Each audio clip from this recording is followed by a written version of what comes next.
Hello and welcome to the STC Fit podcast.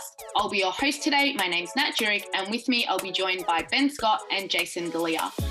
STC Fit are a group of coaches who provide premium coaching and education services to high-achieving women who want to ditch the frustration and achieve the results they want when they want.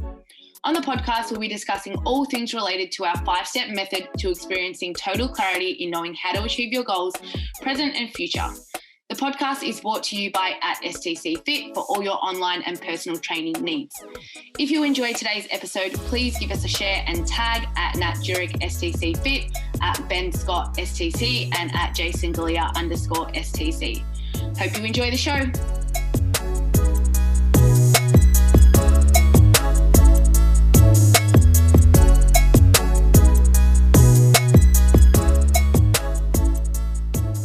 Hello everyone and welcome back to this week's episode of this fortnight's episode of the STC Fit podcast.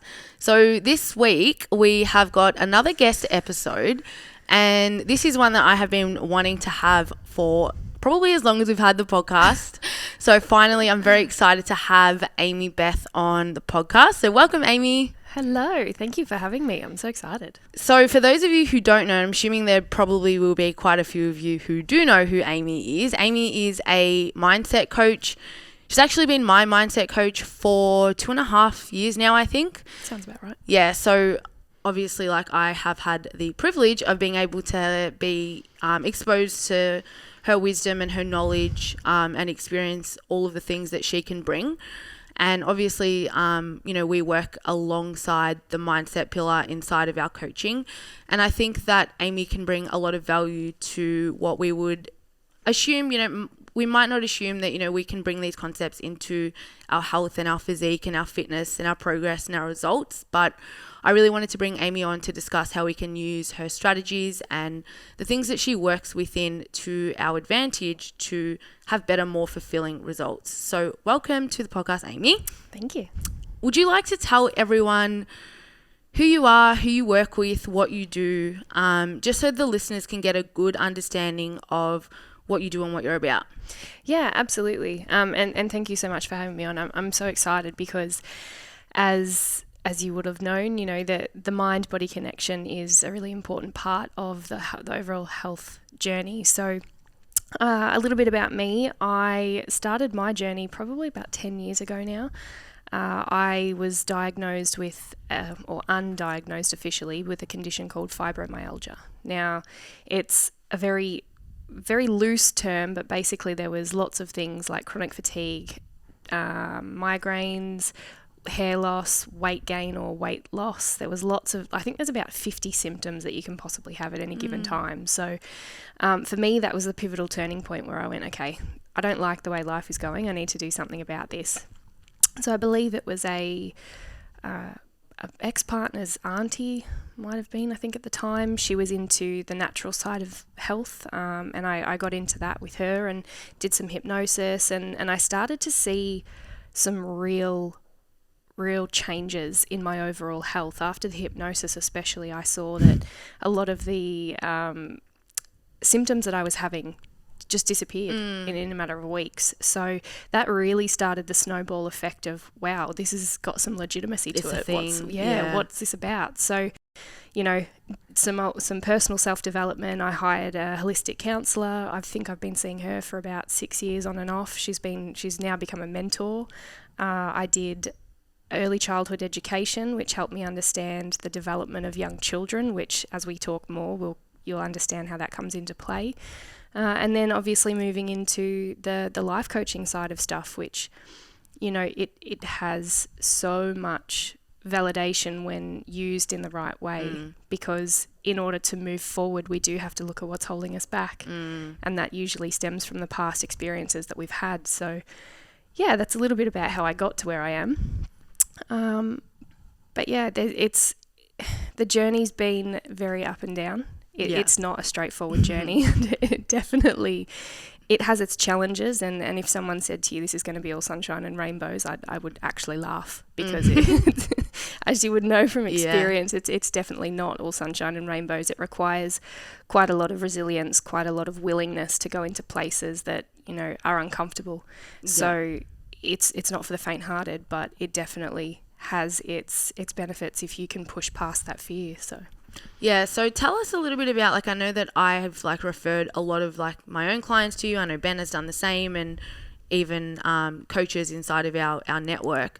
So tell us a little bit about the work that you do with those clients. So, like, what are the typical things that you come up against? What are the typical problems? Like, what are the symptoms? What comes up? yeah, so the typical problem we see is that most people feel stuck, or they're struggling, or they feel like they just can't get to that next level of wherever they're heading, whether that be within the weight and fitness, fitness goals or weight loss goals, whatever that might be in that space, or even just life in general. So you don't like your job, or you're stuck in a relationship, or you're having trouble with relationships in general. It's that overall feeling of I'm stuck and I can't move forward. So that seems to be the overarching comment that I get. And because of that, life seems quite unfulfilling, or you feel like you're struggling and you just don't know where to go from there. So because of that, it often makes us feel like we don't have a choice. We don't know where to go and how to make those changes that we're looking for. And so what I then support the people that I work with through is looking at what we would call root cause or core traumas. So these are the beliefs, decisions, and limitations that you place on yourself from a very young age that then dictate what your future looks like. So the human body and the mind body itself is designed to predict the future. It needs to know what's coming so that we can essentially survive. Our main goal is to survive in this life. So in order to survive, we need to know what's coming, right? And in order to know what's coming, we need to have some sense of control of this is where I need to be, or this is what I should be doing. So then we try to control everything in our environment, which at times is actually not beneficial to us, I guess. Yeah. Trying to control the outcome means you actually miss a lot of what's possible for you, right? Because you're focused on, I've got to go this way. Yeah. But then you miss what's off to the side. So if we like sort of work backwards from there, when we look at, I want to move forward, I actually need to start backwards. So I think I said it the other day, and I bet you I won't be able to say it exactly the same, but I thought I should write this down. It's really good. But it was something like we use our past experiences to decide our future experiences, because we have to base our decisions off the information that we have interpreted as children, or past experiences that give us an idea or a sense of understanding of how to navigate the next experience. So if you've interpreted something different to someone else, or if you've interpreted it in a way that may be deemed not safe, or it wasn't a great experience, every decision that you make moving forwards is based off of that interpretation. Yeah, I think that, like, listening to that, a lot of people are probably, they can resonate with it, but they might not see how it weaves its way into, say, obviously, like, if you're listening to this podcast, you're invested in physique results, performance-based results, strength results. So how do things like those beliefs that we've created, I know you mentioned like limiting beliefs before, sort of weave their way into things that we might be working on in terms of our own personal goals? Yeah, absolutely. So this is where like the root symptoms, the root causes, the core trauma sort of comes into play. So I'll use my own personal experience with this, and I also have another one that I can chat about as well. But talking about the physique fitness side of things, if you have a belief or you made a decision as a young child based off an experience that has left you feeling, like I said earlier, unsafe, or that this wasn't a great experience and it was quite painful, the decisions you make around your fitness, your health, and what that means for you, it's going to determine the actions that you then take. And so it can be a little bit confusing because it feels like there's two people in the same body. And I don't know if you've ever experienced this. I know I have personally. We've chatted about it multiple times, but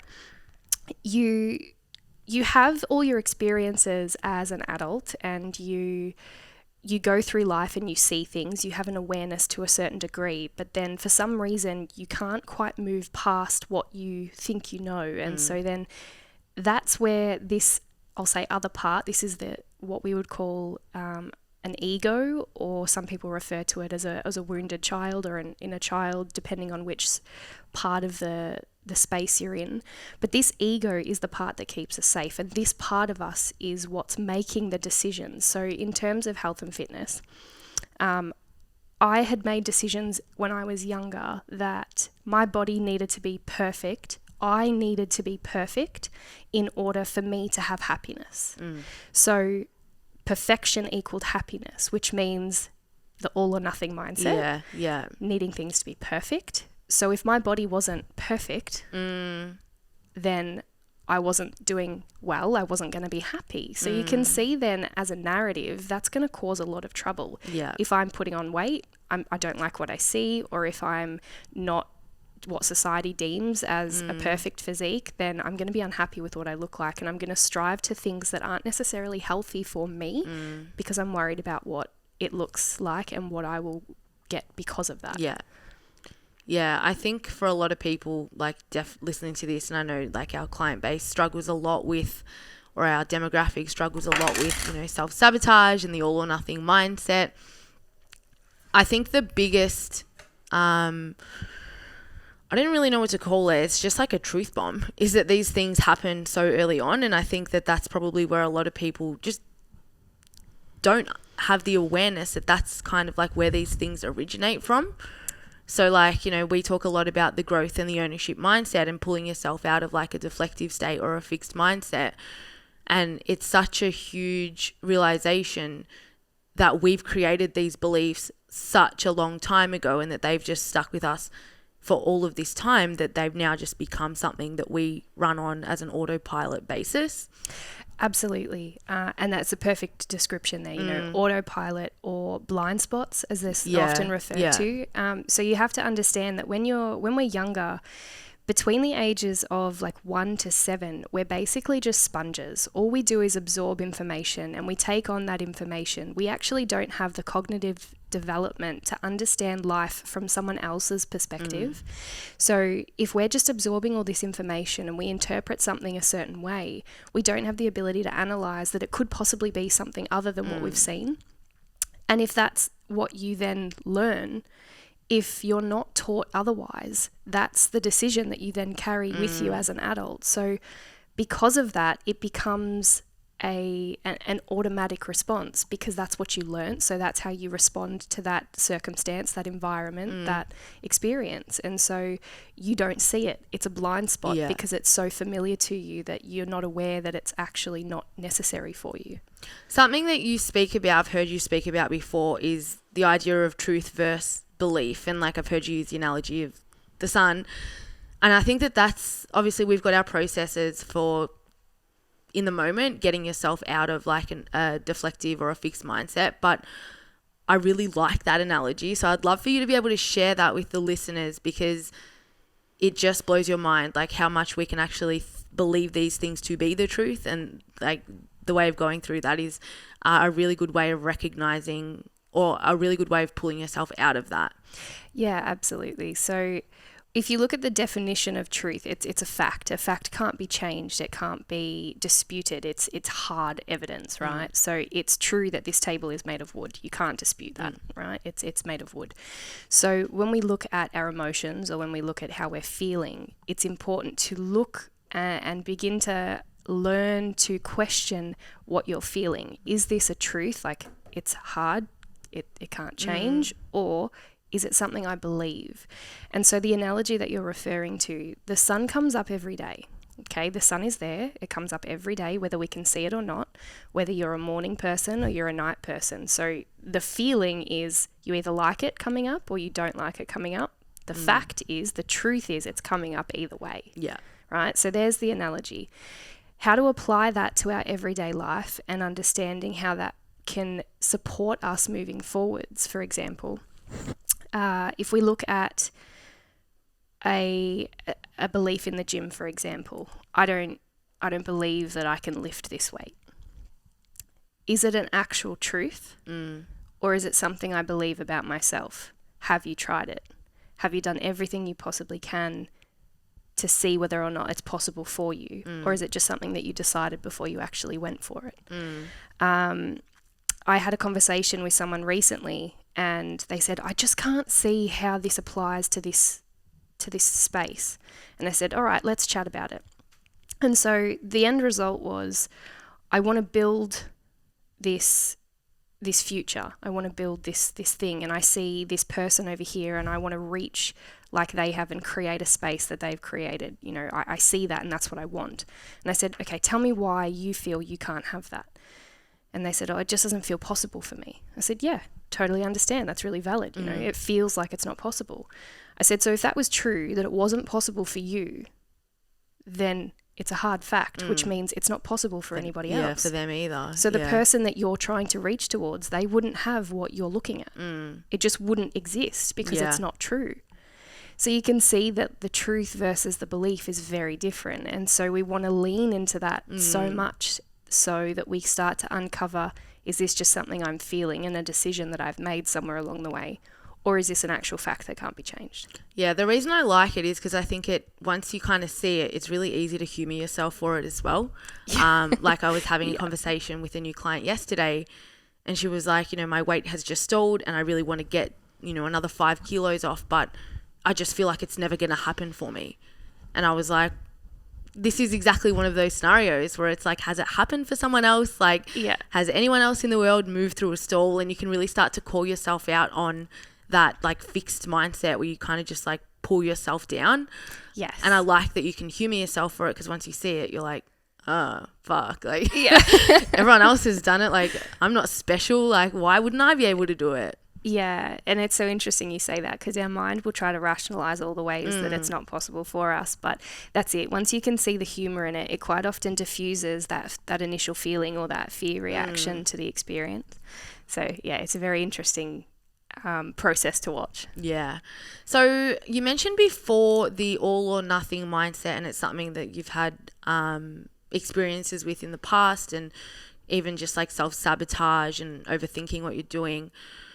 How can we start to switch that dialogue or start to engage in behaviours that are in alignment with the direction that we'd like to be headed in? Because I think when it comes to that, there's almost this like vision of, you know, who I want to be, what I want to look like, what do I want to achieve? And it's like the actions that we're engaging in on a day-to-day basis aren't necessarily reflecting that end goal that we have. So like, how do we start to navigate that and almost rewrite those patterns and those behaviours to be more in alignment with that ideal version of ourselves? Yeah, so there's a number of different ways that you can do it. Obviously, there's the, you know, going deep into this inner work and finding the whys as to why they started in the first place, why they're there, and seeing that they're actually not, what's the word I'd use here? They're not working for us anymore. You know, they're helping us to survive, but they're certainly not helping us thrive, and we want to be able to thrive. Another way to, if you're not really ready to take that deep dive into this inner work, is just to get really curious. And this is what I say to a lot of people. I know we've had this conversation a lot.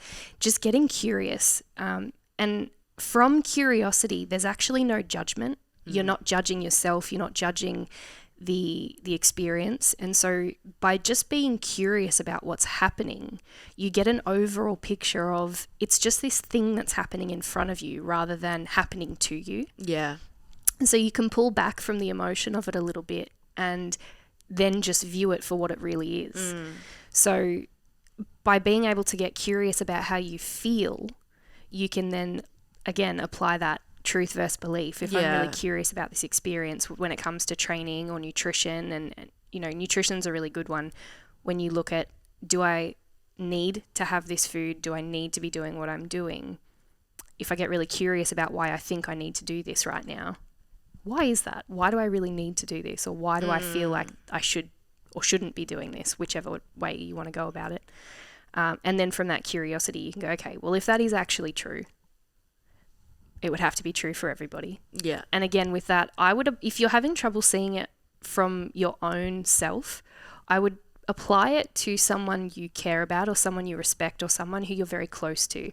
More oftentimes it's easier to see the behavior or the misunderstanding in someone else than it is for ourselves. Yeah. So if you can apply that theory to someone else, it makes it a little bit easier to pull yourself out of the emotional response. Yeah, I like that. Something I often say like to my clients is like, what would you say to like your best friend if they were saying these things or doing these things? It's funny that you mentioned the nutrition thing because I did have that as a question, just around, you know, emotional eating, exactly what you kind of just mentioned. Yeah.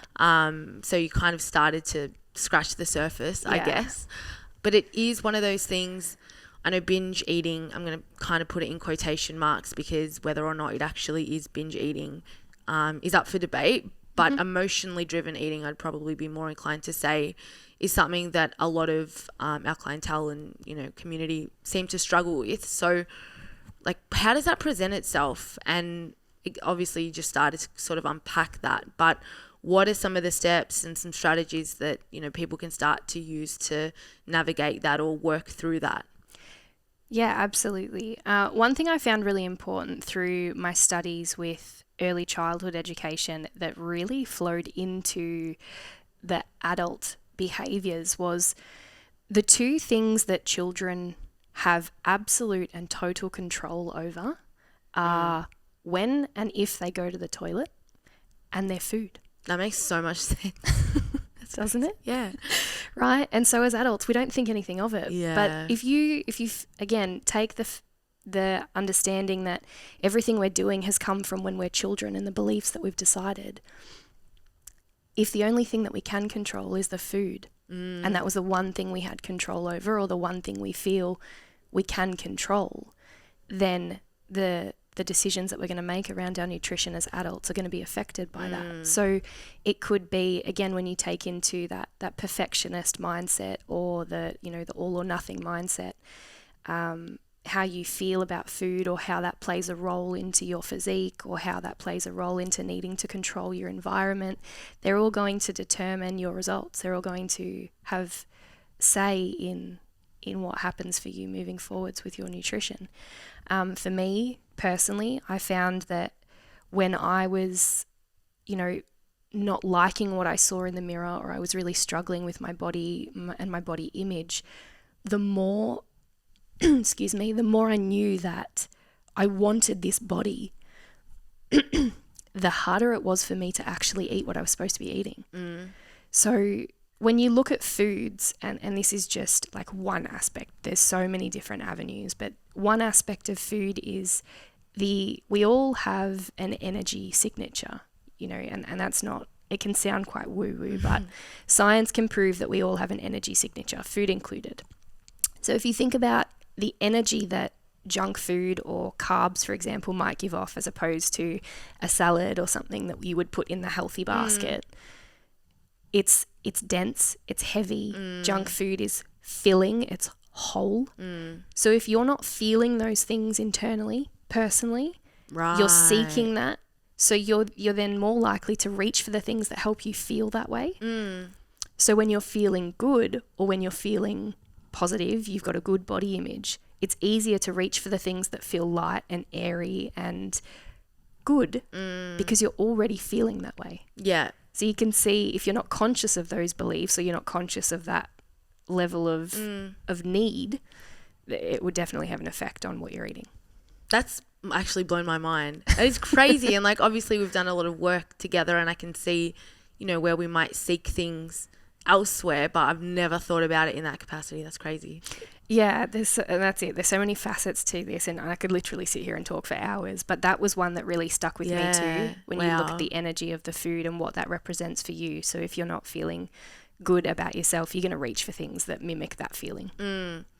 Yeah, it kind of also relates back to that idea of like, I want to be this person and I can't kind of get there. And it's like, yeah, because we're, you know, seeking things outside of ourselves that we don't feel like we already have. What a circle. Yes, and I'm glad you mentioned that. With all of this work, and the one thing that you we really underestimate is that self-sabotage circle that we get ourselves into, and we just don't leave ourselves room to exit. It's like you're on this hamster wheel and you don't actually leave yourself a door to get off, because humans, the smart creatures that we are, we always like to be right. And we'll do anything, and we will do anything we can to prove ourselves right. And that includes sabotaging ourselves to prove that, if we decided that we aren't worthy of this body that we're chasing, or if we decided that we're not capable of being able to achieve the body that we desire, or being able to stick to the nutrition and plan that you have, then I will prove myself right by getting it wrong. Well, it becomes a self-fulfilling prophecy. You can see how that Absolutely. happens. Yeah. And then we kind of just get stuck in this spiral. Yeah.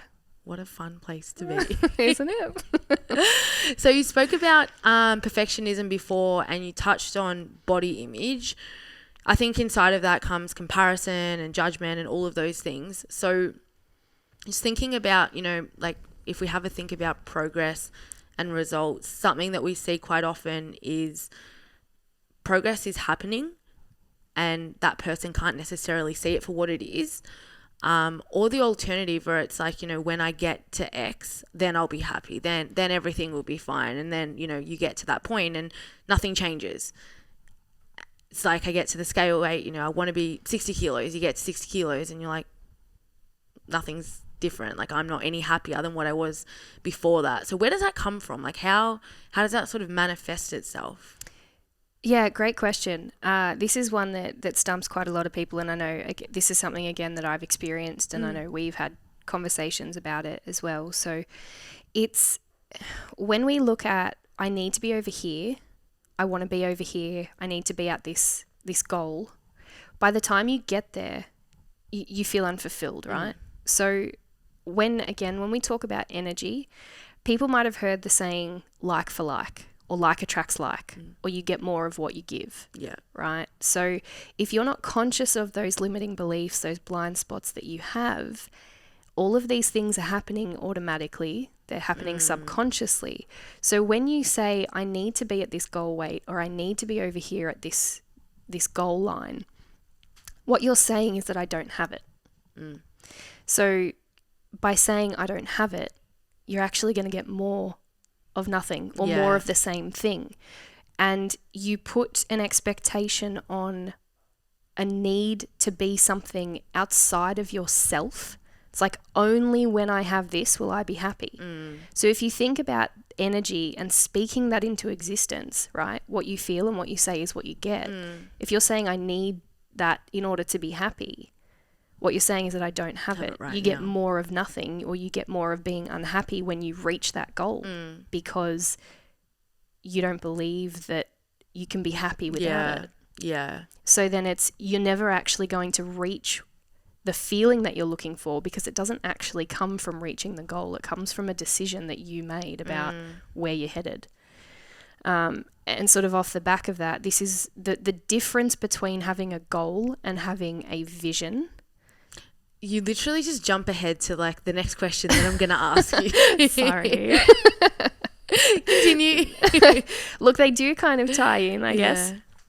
But yeah, having a goal and having a vision are two very different things. So if we consider, again, energy like attracts like, you want to feel into already having that thing, because then you know what it's like to have it, and you feel into feeling confident, feeling happy, joyful, competent. What's the other one we use a lot of? Capable. Yeah. Right. So you're feeling into all of those as if you already have them.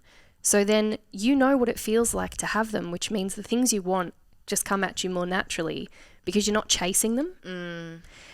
But then also you're already feeling all those things. So then by the time you reach that goal, you can be excited about it because you're not chasing the next thing that's going to give you, I say give you, because you think it's coming from outside of you. Yeah. So feeling into the vision of already having it versus chasing a goal that's at the end of the line to then not being satisfied when you get there. Yeah, that was going to be my next question around visualization. I know it's a process that like you speak about a lot.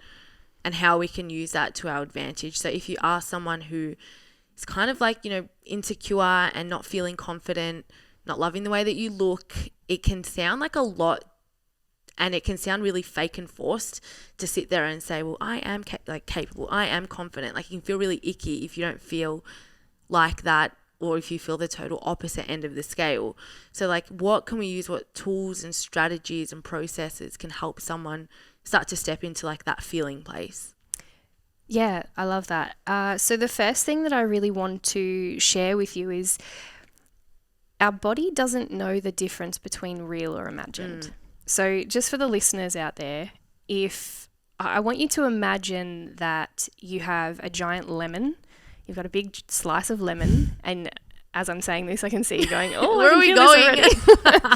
Right, you've got this big giant lemon and you take a slice and then you bite down on it. Yeah. So imagine yourself biting down on that piece of lemon and you can feel the juice like bursting into your mouth, and it's sour, and most people will start salivating, right? Or you'll feel that sourness.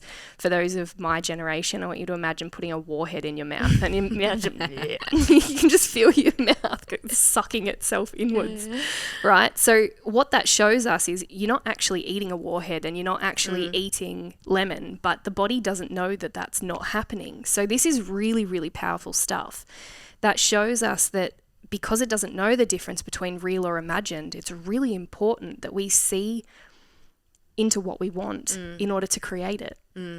So some of the things that you can do is mental rehearsal, or vivid visions, is practicing seeing yourself doing the thing before you've done it. And so that already shows us, if you can believe it's possible, it is. Yeah. Because you've seen it and you've felt it and you know that it's possible for you because you've been able to imagine it. So then the body follows suit. If it doesn't know the difference between real or imagined, it thinks it's going to be real either way. So that's a huge advantage there. And anything in that sort of space, being able to practice, what would it feel like for me to actually have this? The language that we use is also important when you talk about energy exchange. Rather than saying, I am ugly, or I am fat, or I am whatever other words you want to use in that space, try saying, I feel. Because when you say I am, you're saying it's a fact. It's a hard truth. When you say I feel, a feeling is just an emotion. It can change. It comes and goes. So I feel overweight, I feel fat, I feel yuck, I feel bloated, you can immediately feel the difference in the language. You haven't made a decision that this is what you are, you've made a decision that that's how you feel, and then understanding that it can change at any given time. Yeah, I love that. It's so simple as well. Like, it's something that you can just change and see the difference in so quickly. What was I going to say? We were talking about visualization. So in terms of how frequently would you recommend someone like doing this or incorporating it? Is like daily practice? Is it something they do once a week? Like, what do you recommend? Look, it's going to be different for every individual as to how capable they feel to apply these techniques to their life. And I'm always very conscious of making sure that everybody understands it is a skill that needs to be learned just like anything else. Yeah. For those of you who were new to the gym, you don't go in expecting to lift the bar immediately. You don't walk in there going, I'm going to deadlift 100 kilos today. I did it perfectly. Yeah. You go in there with the expectation that I'm going to suck at this and it's going to take a while for me to do this correctly. So it's a skill that we all need to learn. And so it really just depends on how willing and how much you want to invest in this for the results that you're trying to achieve. So, it could be a daily practice if you feel that that's something you can do. If it's not, that's okay. Start with what you can. Is it just once a week? Is it a couple of days? Is it easier if you set an alarm so that you've got a little bit of accountability there? Partners are really good for that too. You don't want to make them responsible for you, but if you can do something alongside your partner, use them to kind of bounce off and reflect with at the end of the day or, at the end of the week, there's lots of different ways you can incorporate it, but it really does depend on your level of willingness to go into that space. Yeah, that makes a lot of sense. One of the topics that I use you for a lot inside of like my client base is stress management. And you've got some meditations on YouTube, and obviously you've got your own podcast.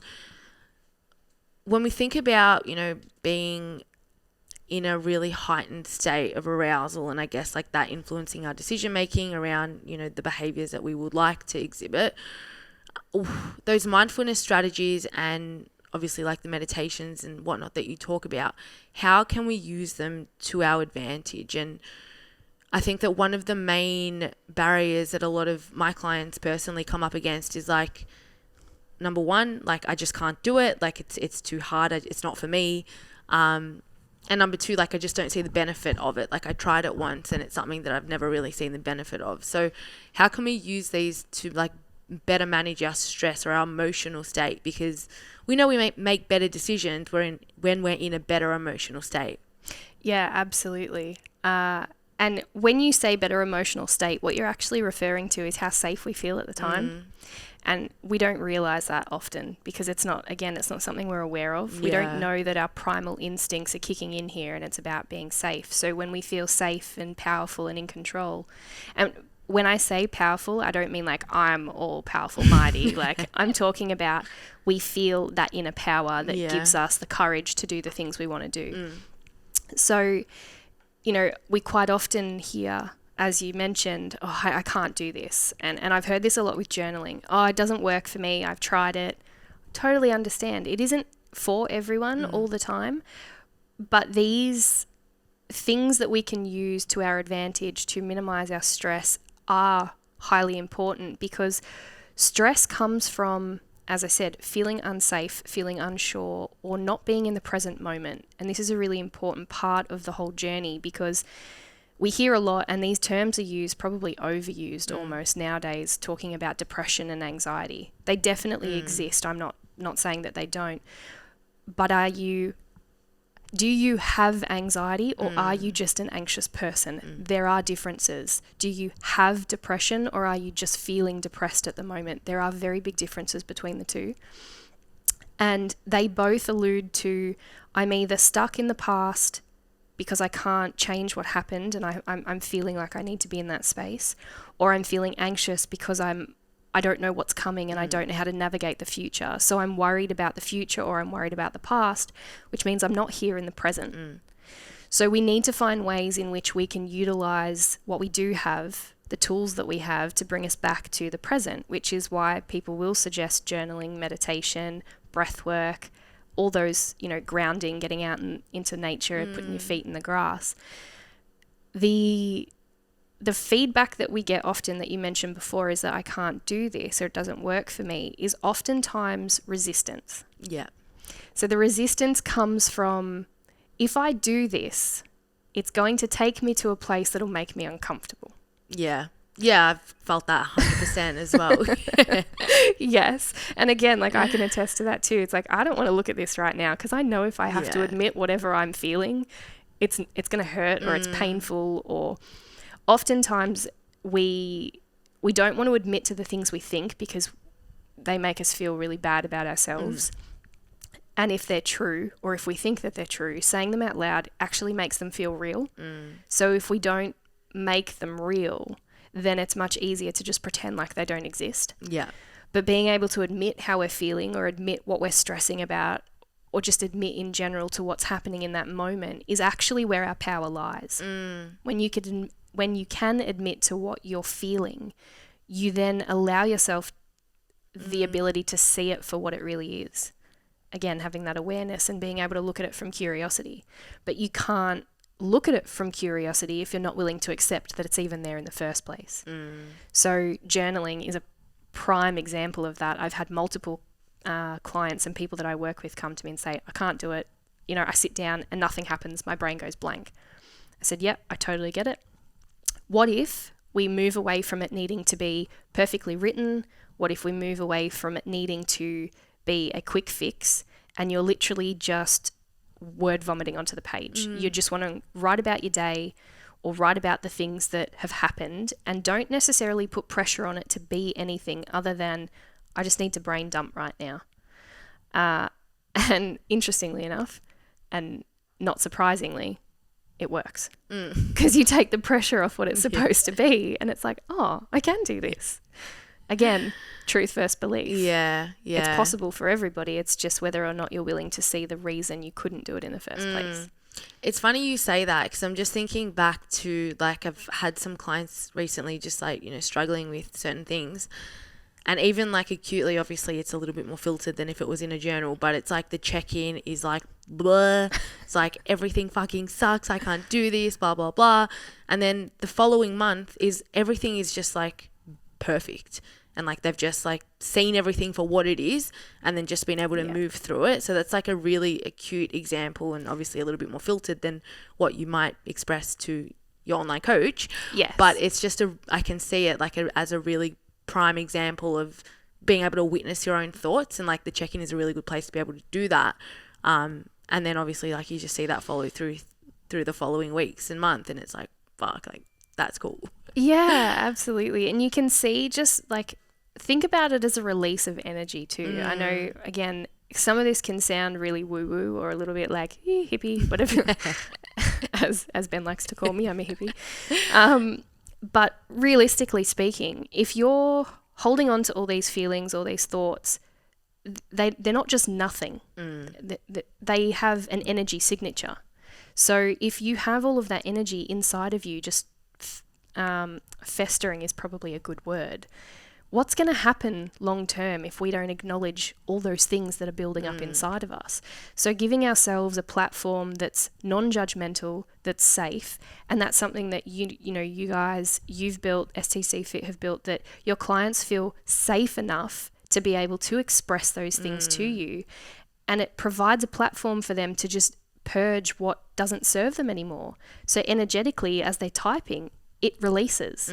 So they make space for more of what they do want, because they're not focused on the stuff they don't want anymore.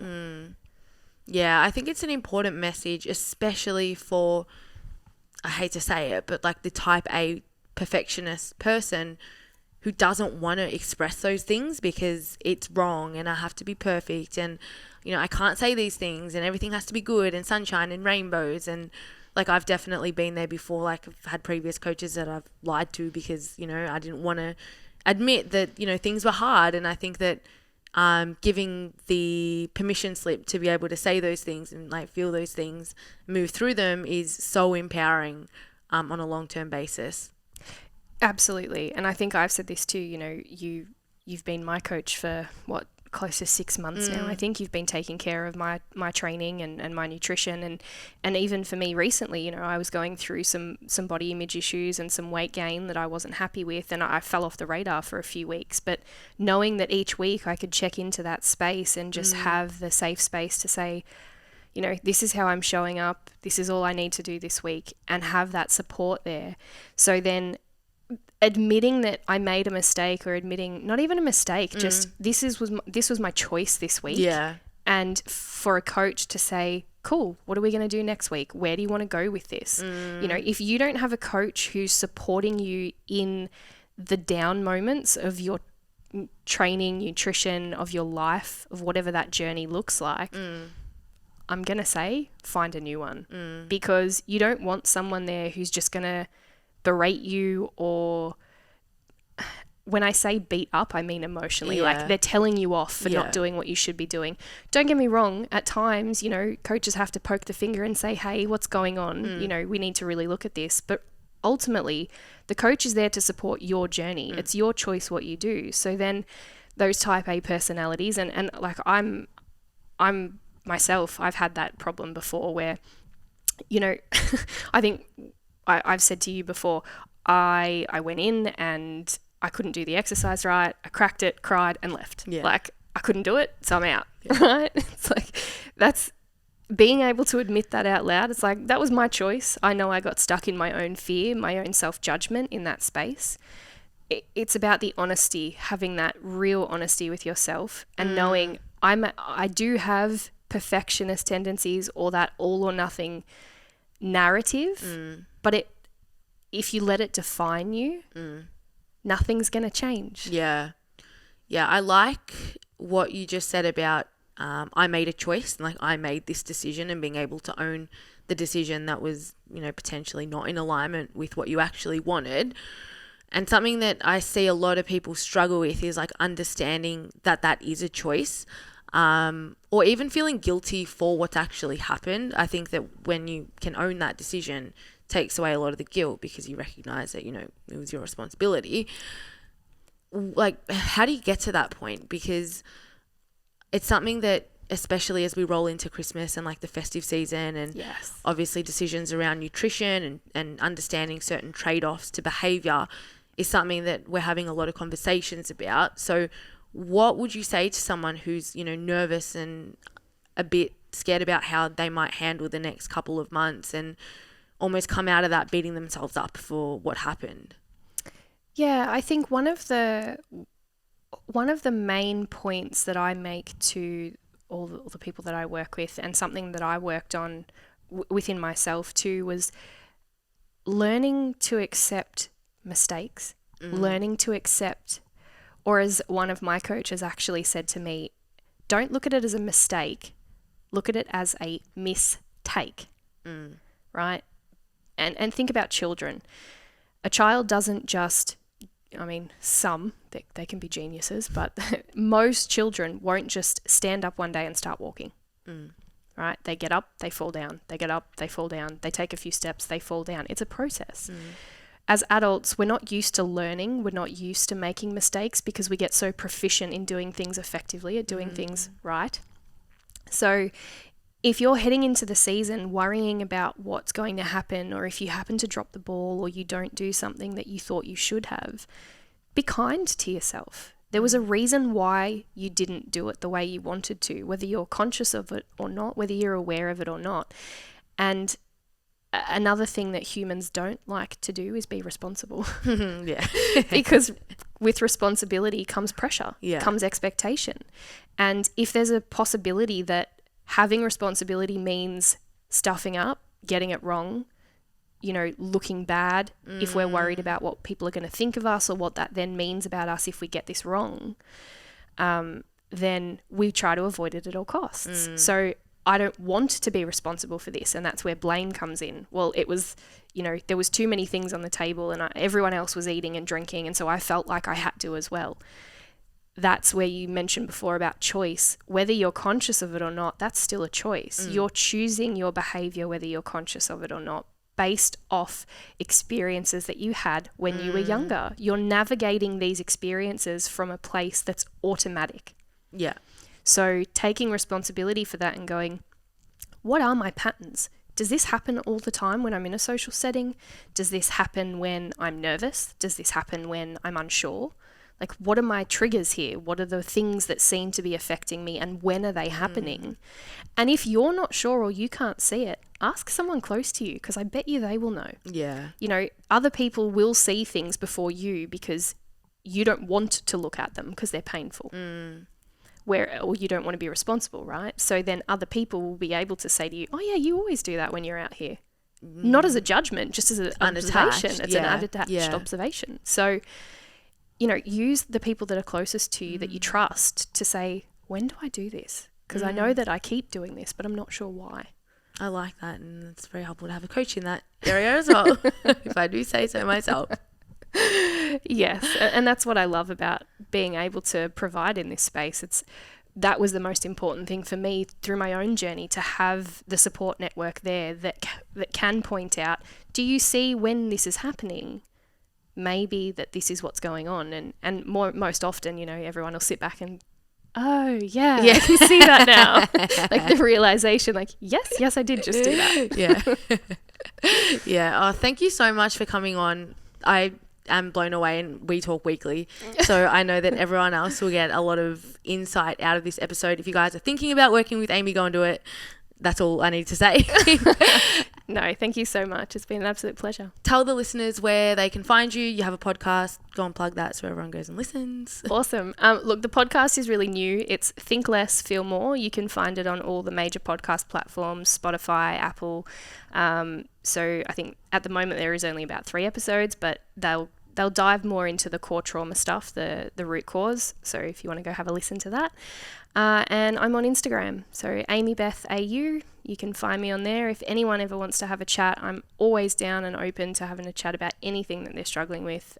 Even if it's just hey, I don't even know where to start. What do I do? Help. As Ben says, help. Yeah. That's absolutely it. I never want anyone to think that they're alone in this journey. We need a tribe. That's at the end of the day, you need to have support. You shouldn't ever feel like you have to do this alone. And that, for me, that's the biggest message. You don't have to do this alone. And even if it means just reaching out and saying, I don't know what the next step is, that's what I'm here for. So, I love that. Yeah. Thank you. Thank you guys for listening, and Thanks we for having will me. catch you in the next episode.